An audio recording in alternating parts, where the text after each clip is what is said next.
Well, let's talk about Ukraine. It's a subject we keep returning to, and it's one that's vital to the shape of the world's future, isn't it? And it's an escalating conflict. It's a disturbing conflict. By the time you get this message, it'll be mid-May. I guess this is going out on the 15th of May. And what's happening?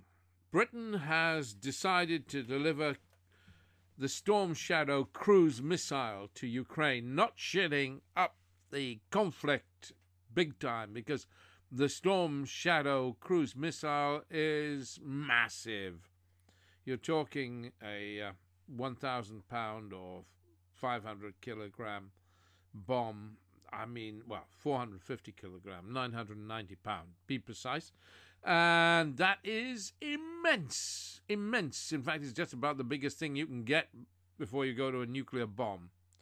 It's designed to take out command centers or airfields.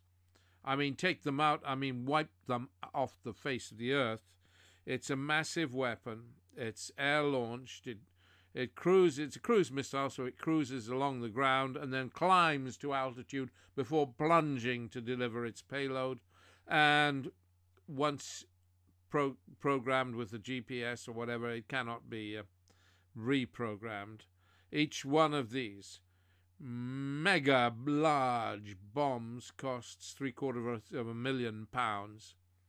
So it's pretty big when it comes to ratcheting up this conflict. But we cannot see Ukraine lose, can we? So, I mean, in the eyes of some, this amounts to a declaration of war on Russia. It's by Britain. It's pretty phenomenal that we are doing this to save Ukraine. The fears being expressed by China are that an escalation of this conflict may be about to take place, and perhaps their fears are proving founded. We are seeing repeated drone attacks deep within Russia on a scale and with a frequency that Ukraine is incapable of mounting on her own. So these are very much us helping. Meanwhile, President Zelensky is massing troops near Odessa, according to the Russians, at least that's what the Russians say, for a potential Ukraine counteroffensive. Well, yes, but Ukraine has lost so many men. It's hard for Ukraine. And indeed, Ukraine is downplaying the idea that any such counteroffensive may come anytime soon. Ukraine's president's concern is the potential for high casualties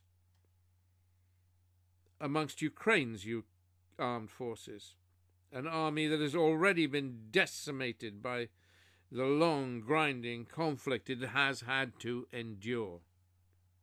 Ukraine has now set up 12 new divisions of amateur soldiers, trying to train them to go and fight. It's hard, because their conventional armed forces are, of course, decimated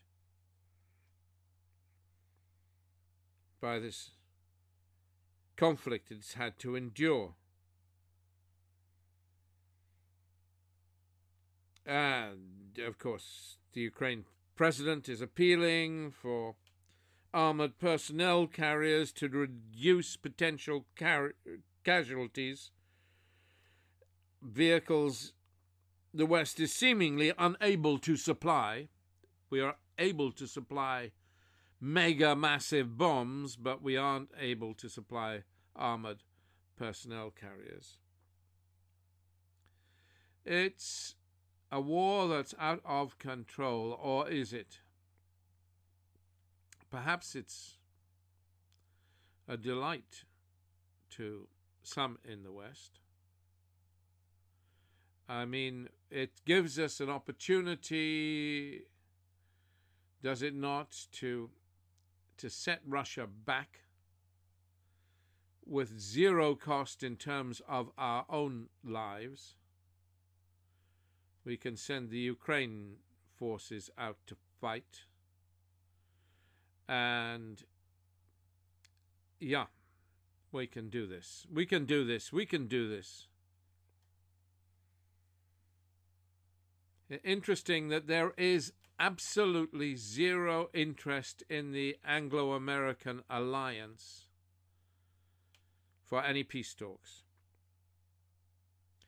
According to the Russians, the only potential interlocutors for peace are Turkey and China. According to Turkey, the only potential interlocutor for peace is Turkey. But, you know, the old expression, Barkis is willing, Turkey is willing, China is willing. China is very pleased with itself for having organized Saudi-Iranian peace and would like to take a role. After all, it costs little to do so.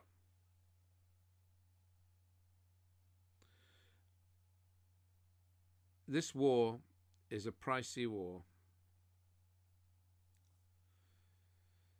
Last time I went to church, they said we should pray for justice, peace, and joy. Well, it's not a sin to seek justice for the people of Ukraine. It's not a sin to seek justice.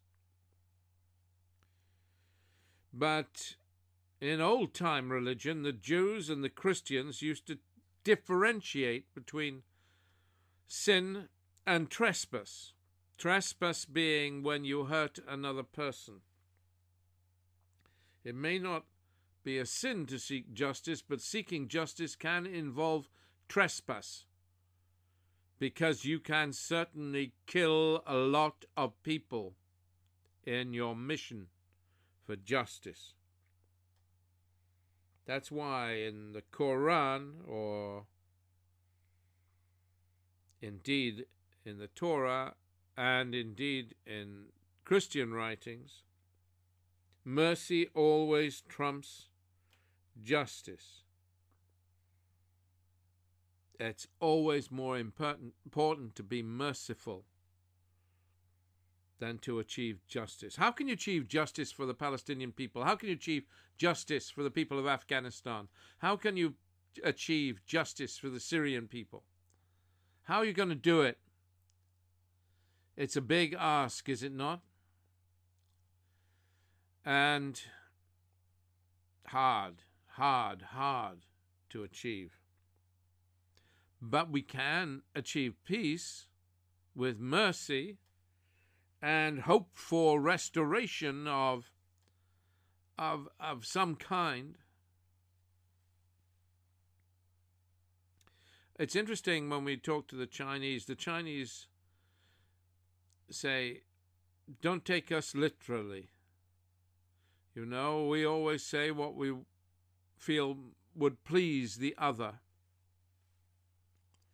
And don't take us too literally with regard to what we say. Well, no. I mean, I appreciate that. We appreciate that. The world appreciates that. But we need a peace process in Ukraine.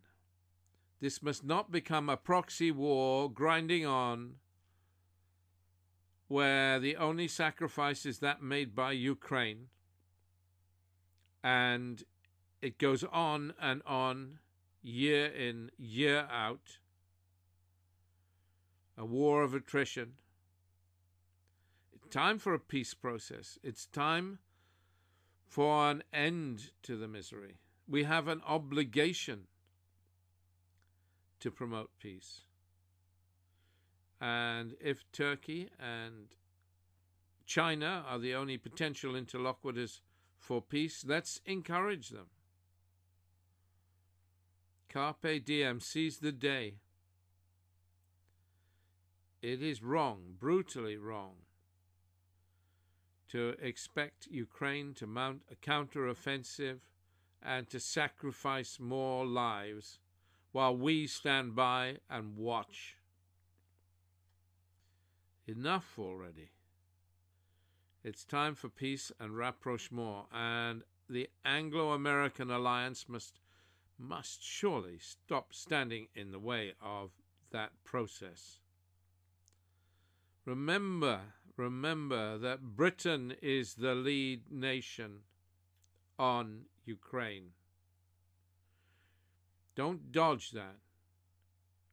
Britain is setting the pace. Don't doubt that. I hear too often from people who say Britain is irrelevant. Well, sometimes I wish Britain was irrelevant. Britain is setting the pace in regard to the war in Ukraine. Not America, not Europe. The United Kingdom of Great Britain and Northern Ireland is pushing the boundaries in terms of moving this towards a more significant conflict. Perhaps understandably, perhaps we cannot and must not let Ukraine fail. But have no doubt, Britain is in the lead in regard to this promotion of this war. So think seriously about what we are doing and the potential consequences for peace on earth. Bless you all. Thank you.